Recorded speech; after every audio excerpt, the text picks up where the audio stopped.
பேராசிரியர் அவர்களுக்கு நன்றி.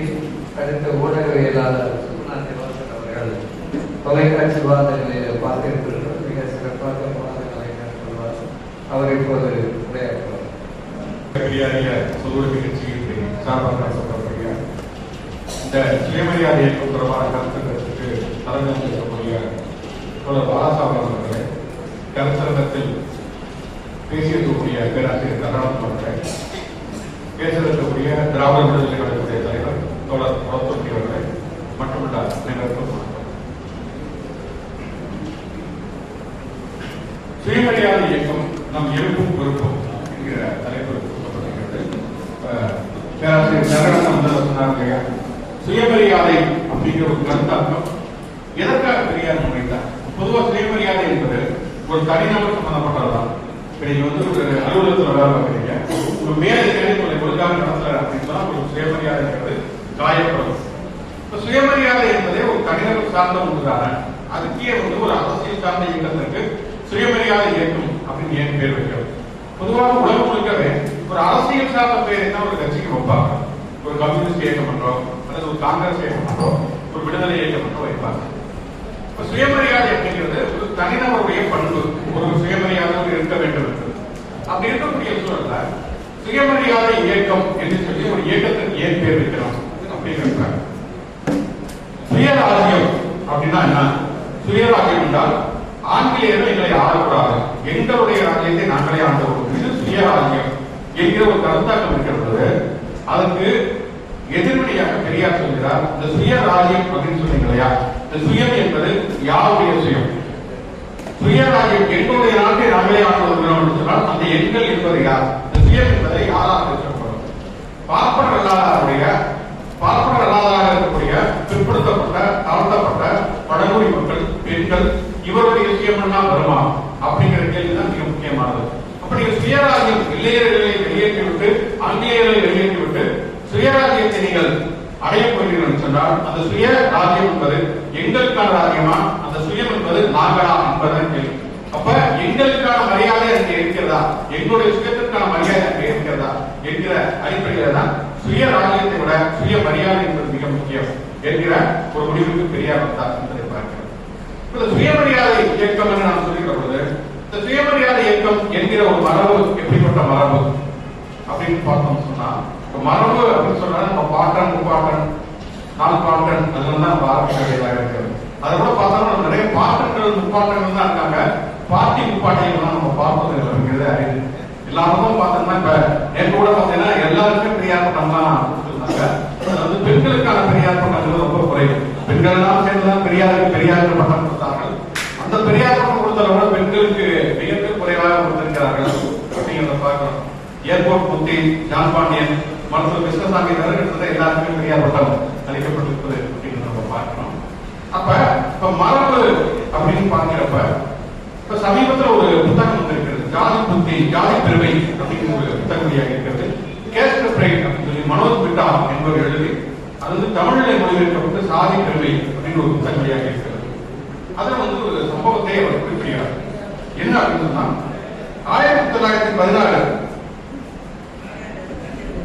1916 மார்ச் 16ஆம் தேதி மத்திய சட்டமன்றம் 1916 காலகட்டத்தில் பார்த்தோம் சொன்னா மாகாண சட்டமன்றங்கள் ஒன்று இருக்கும், மத்திய சட்டமன்றங்கள் ஒன்று இருக்கும். அப்ப தேர்தல் முறையோ இந்தியர்கள் தேர்தல் மூலம் தேர்ந்தெடுக்கப்பட்டு இந்தியர்கள் பங்கெடுப்பதும் அப்படிங்கிறது ஒன்று கிடையாது.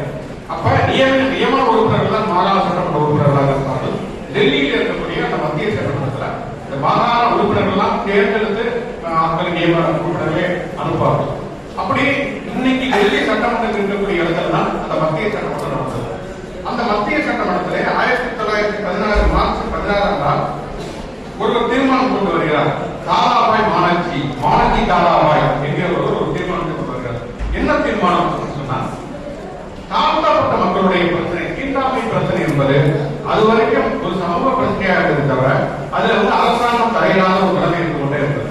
அப்ப அவர் ஒரு தீர்மானத்தை என்ன கொண்டு வருகிறார் சொன்னா, தாழ்த்தப்பட்ட மக்களுடைய மேம்பாட்டிற்காக அரசு அதிகாரிகள் மற்றும் அதிகாரிகள் அல்லாதவர்களை கொண்டு ஒரு குழுவை இந்த அரசாங்கம் அமைக்க வேண்டும். அது மட்டுமல்லாமல் இந்தியா முழுக்க இருக்கக்கூடிய மாகாணங்களில் தாழ்த்தப்பட்டவருடைய நிலைமை என்ன என்பதை ஆராய வேண்டும் அப்படின்னு சொல்லி ஒரு தீர்மானத்தை அவர்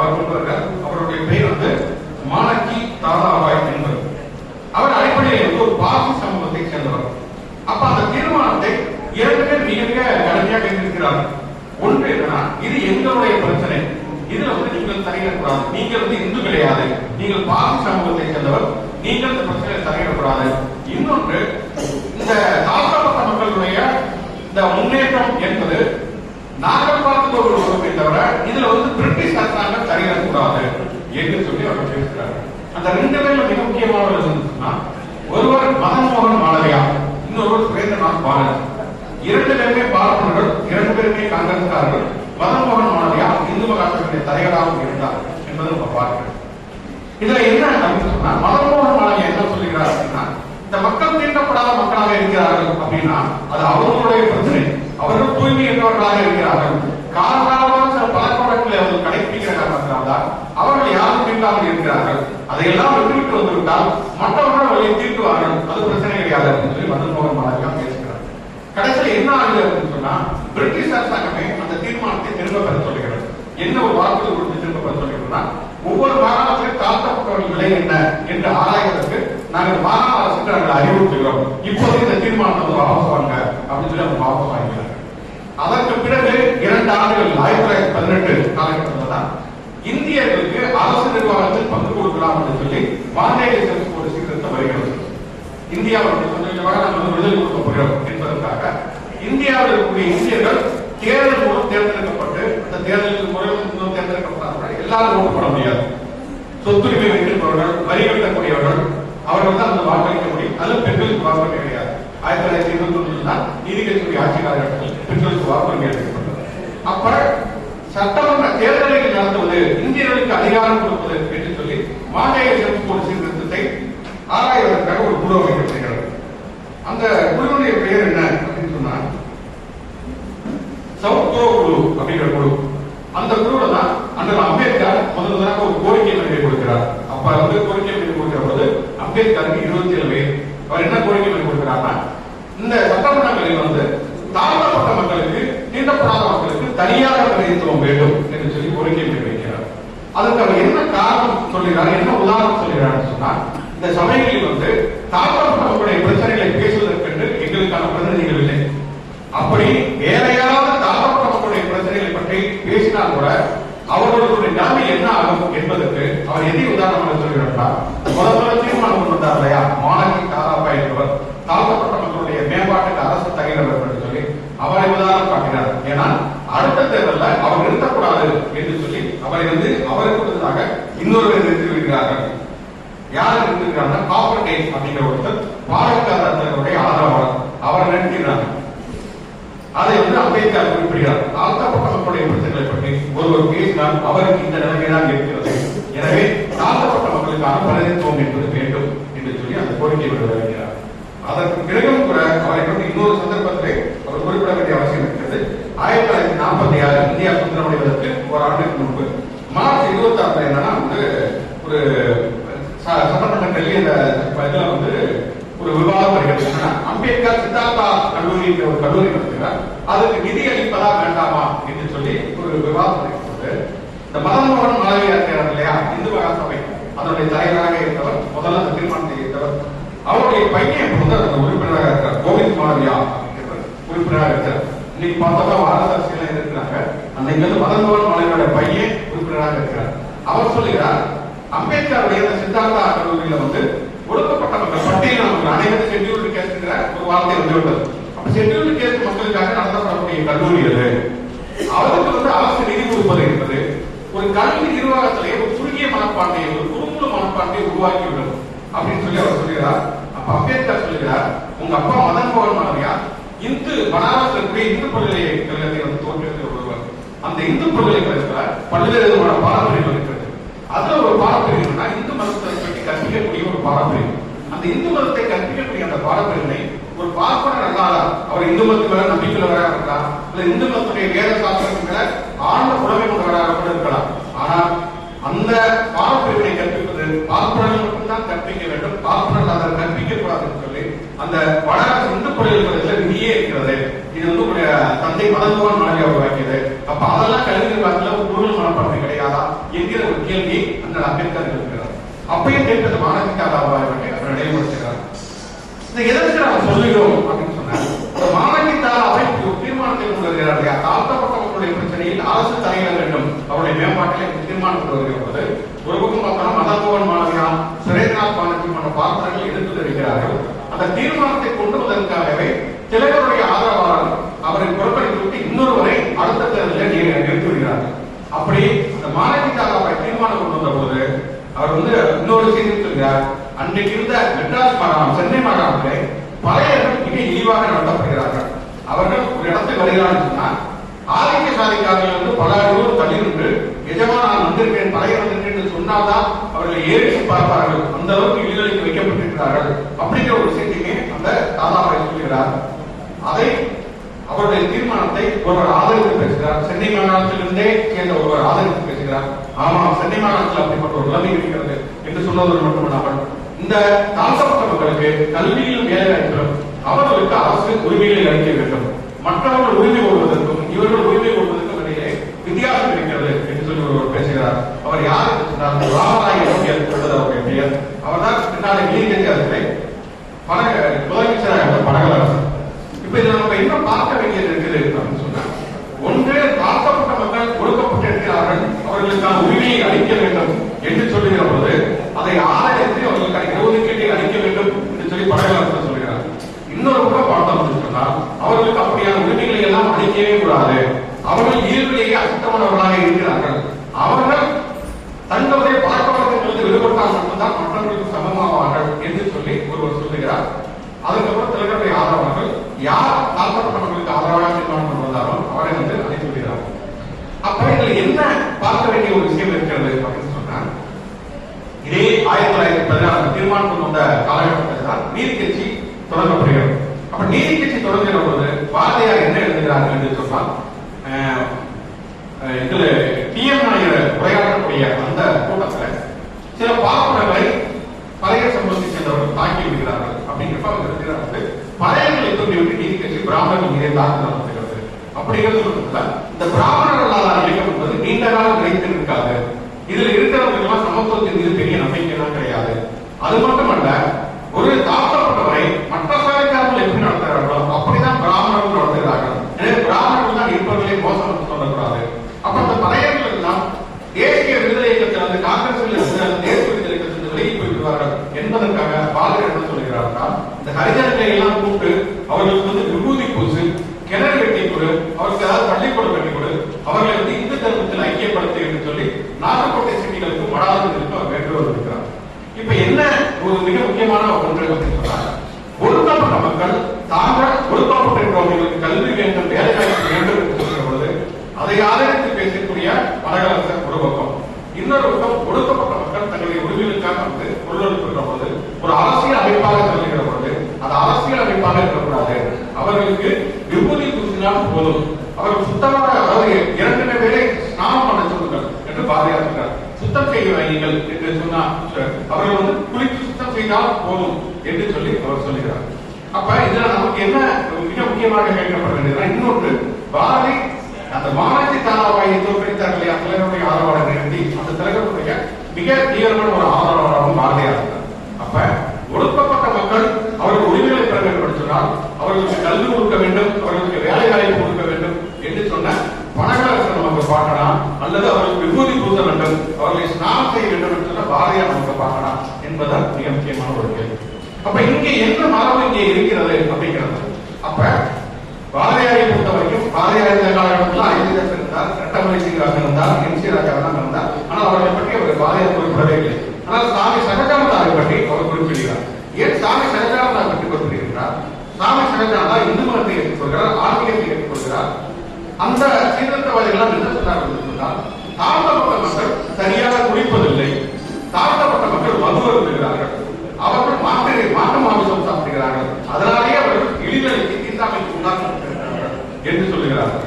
அப்படிப்பட்ட ஒரு சூழல் தான் தந்தை பெரியார் என்பவர் இப்ப அவர் பனகலரசை வளர்ந்து வருகிறாரா அல்லது பாரதியார் வளர்ந்து வருகிறாரா என்பதை நாம் பார்க்க வேண்டும். அப்ப பெரியார் சுயமரியாதை இயக்கத்தை தொடங்கக்கூடிய அந்த காலகட்டத்தில் பார்க்கும்போது அவர் பின்னால் பல்லர்முறை மாநாட்டெல்லாம் பேசி சொல்கிறார்.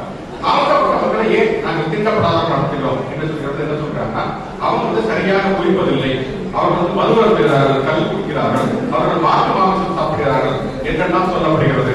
முதல்ல தாழ்த்தப்பட்ட மக்களை பொதுக்கிணற்றில் விடுகிறாயா? பொதுக்கிடத்தில் ஒருவரை தண்ணீர் எடுக்கவே அனுமதிக்காமல் அவர்கள் குளிப்பதில்லை என்று சொல்வது என்ன நியாயம்?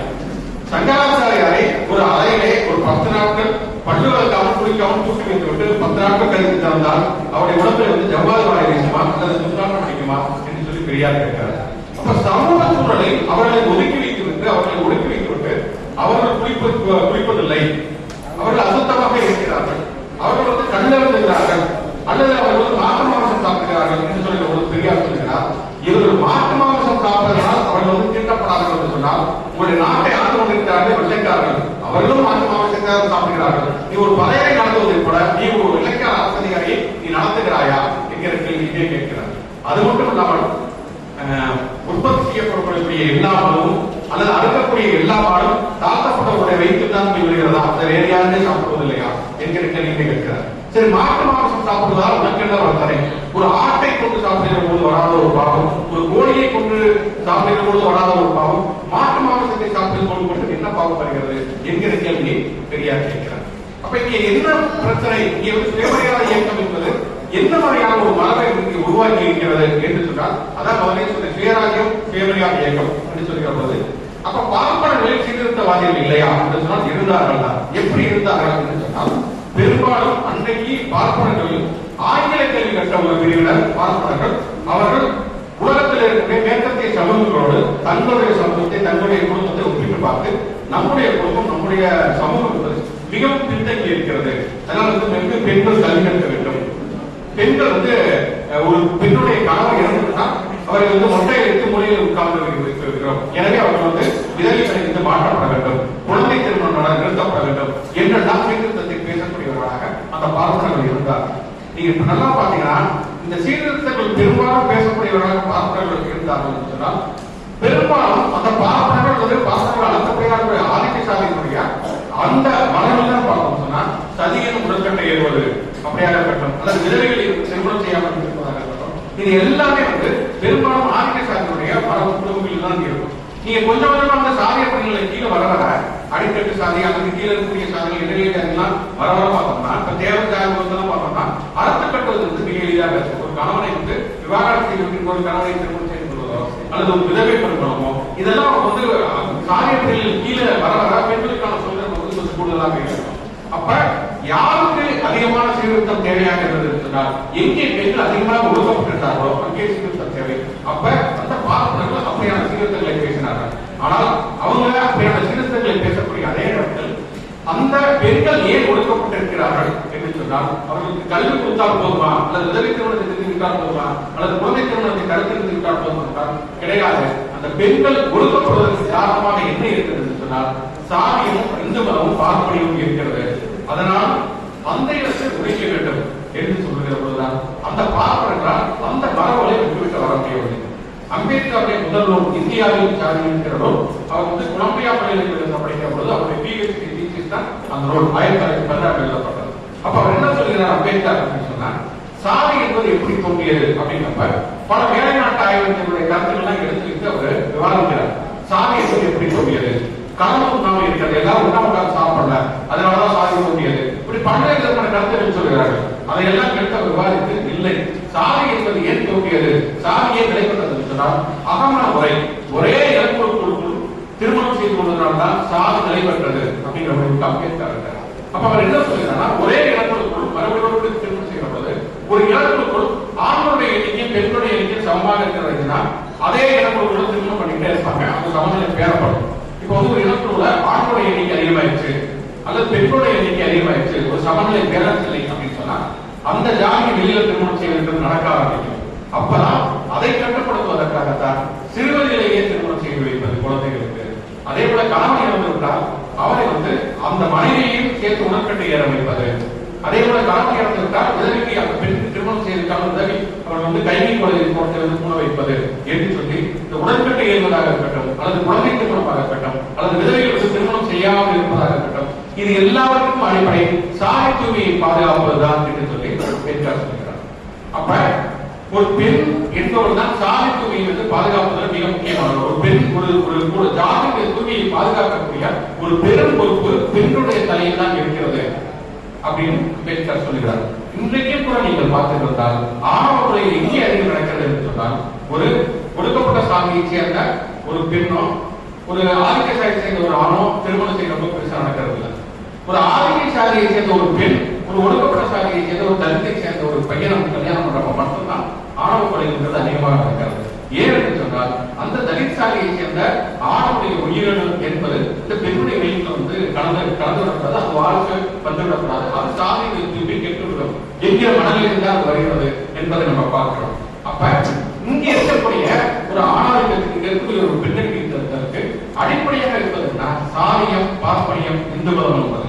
அப்ப ஒரு பெண்ணுரிமை வேண்டும் என்றால் வெறுமனை மேல்முகமான சீர்திருத்தங்களை செய்தால் மட்டும் போதாது, அது அடிப்படையிலே சாதியை, பார்ப்பனையத்தையும், இந்து மதத்தை கேள்விக்குள்ளாக்க வேண்டியதாக இருக்க வேண்டும் என்பதுதான் மிக முக்கியமான ஒரு விஷயம். ஆனால் இந்த பார்ப்பனர்கள் சீர்திருத்தம் பேசிய பார்ப்பனர்கள் அவர்கள் ராஜாராம் மோகன் ராயிலிருந்து பாரதியார் இருந்து அவர்களால் தங்களுடைய சொந்த மரபை மீறி வர முடியவில்லை. அது வந்து பார்ப்பனிய மரபை அவர்களால் மீறி வர முடியவில்லை, இந்து தேசிய மரபை அவர்களால் மீறி வர முடியவில்லை. அதை தாண்டி வந்ததால் சுயமரியாதை மிக முக்கியமான கூறு. இன்னும் சொல்லப்படால் பெரியார் தொடக்க காலகட்டத்தில் கிடையாது. பாரதியார் ராஜாராம் மற்றும் ராஜாராம் ராய் மட்டுமல்ல, காங்கிரஸ் கட்சியினுடைய தேசிய சூழலை இந்து தேசிய பொருள் பார்ப்பனை கொண்டிருந்தது என்பது அடிப்படையான ஒரு உண்மை. அவர்கள் ஒரு கிறிஸ்துவ மதமாக இருக்கட்டும் அல்லது இஸ்லாம் மதமாக இருக்கட்டும் அதையே ஒரு அந்நிய மதமாகத்தான் பார்த்தார்கள். இந்து பண்பாடு என்பதன் அடிப்படையிலே இந்தியாவுடைய பண்பாடு என்று பார்க்கக்கூடிய ஒரு பார்வையாகத்தான் இந்திய தேசியத்துடைய பார்வையாக இருந்தது. மதமாற்றம் என்பது இந்தியாவுடைய பண்பாட்டை குறைப்பதாகத்தான் தொடக்க காலத்திலே இருந்தது என்பதை நம்ம பார்க்கிறோம். பெரியார் காங்கிரஸ் கட்சியில இருந்து அவர் வந்து காஞ்சிபுரம் காங்கிரஸ் மாநாடு அந்த பிரச்சனைகள்லாம் வந்து அவர் வந்து சுயமரியாதை இயக்கத்தை ஆரம்பிப்பதற்கு முன்பு அவர் வந்து கொஞ்ச காலம் வந்து இன்னும் காந்தி மீது ஒரு பற்று கொண்டவராக, காந்தி மீது நம்பிக்கை கொண்டவராக, மரியாதை கொண்டவராக, காந்தி சரியான மனிதர் தான், மற்றவர்கள் தான் மிக மோசம் என்கிற ஒரு நிலைப்பாட்டை கொண்டு அந்த ஒரு ஊசலாட்டத்தில் இருந்த ஒரு காலகட்டத்தில் கூட பார்த்தோம்னா, அப்பொழுது கூட பார்த்தோம்னா அதுல வரக்கூடிய சில விஷயங்கள கூட இந்த இந்து தேசிய கூறுகள் அடங்கிய சில விஷயங்கள் குடியரசுல கூட இருக்கிறது. நான் பார்த்தேன் 1920 காலகட்டத்தில் திருச்சியில இருந்து இந்து சபாவுடைய அமைச்சர் என்று சொல்லி ஒரு கடிதம் அவருடைய கடிதம் சொல்லிவிடப்படுகிறது. மதமாற்றம் என்பது தடுக்கப்பட வேண்டும், முதலில் வந்து நம்முடைய மக்களுக்கு சமய கல்வி கொடுக்கப்பட வேண்டும் என்று இருக்கிறது. அதை எழுதிய பேர் கியாபி விஸ்வநாதன் பிள்ளை இருக்கிறது. அவர் புத்தகமான கியாபி விஸ்வநாதமாக இருந்திருக்க வேண்டும். அப்ப இந்த இந்து தேசிய இன்னும் சொல்லப்படால் பெரியார் வைக்கம் போராட்டத்தில் ஈடுபட்டு வைக்கம் போராட்டத்தில் வெற்றிக்காக தலைமையை ஆற்றுகிற போது அவர் என்ன குறிப்பிடுகிறார் சொன்னால், இந்த ஒடுக்கப்பட்ட மக்கள் இந்து மதத்தை விட்டு வெளியேறிவிடக்கூடாது, மற்ற மதத்தை தள்ளிவிடக்கூடாது என்பதற்காகவாவது இந்த மக்களுக்கு உரிமைகளை கொடுக்க வேண்டும் என்று சொல்லி பேசுகிறார். அதாவது நானும் தங்கப்பெருமாள் பிள்ளையும் சிறையில் இருக்கிற போது இந்த மதமாற்றங்களை எல்லாம் தடுக்க வேண்டும் என்று சொல்லி பேசிக் கொண்டிருந்தோம் என்று சொல்லி பின்னாடி குறிப்பிடுகிறார். அப்ப தொடக்க காலத்தில் காங்கிரசுடைய மனோபாவம் என்பதே, இந்திய தேசிய விடுதலை போராட்ட இயக்கத்துடைய மனோபாவம் என்பதே அது ஒரு பார்ப்பனிய மனோபாவம், இந்து தேசியத்தின் கூறுகள் அடங்கி இருக்கக்கூடிய ஒரு தேசியமாகத்தான் இருந்தது.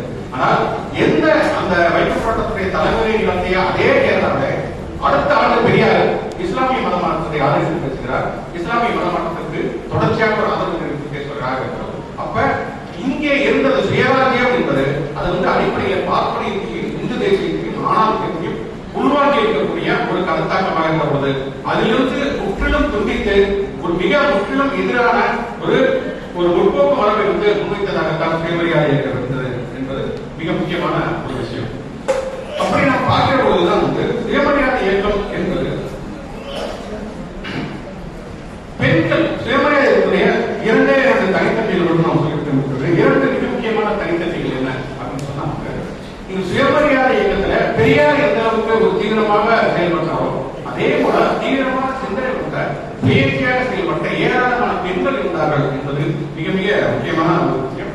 அவ்வளவு பெண்கள் எழுதியிருக்கிறார்கள், அவ்வளவு பெண்கள் செயல்படுத்துகிறார்கள் என்பது மிக மிக முக்கியமான ஒரு விஷயம்.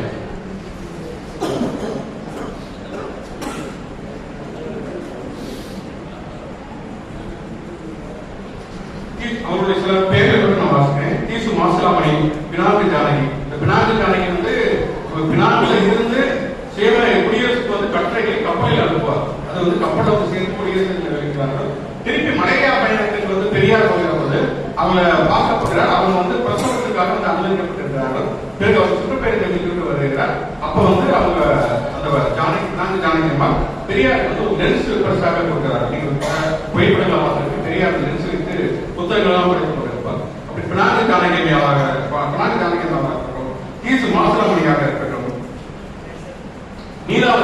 இருக்கட்டும், நீலாம்பியாக இருக்கட்டும்,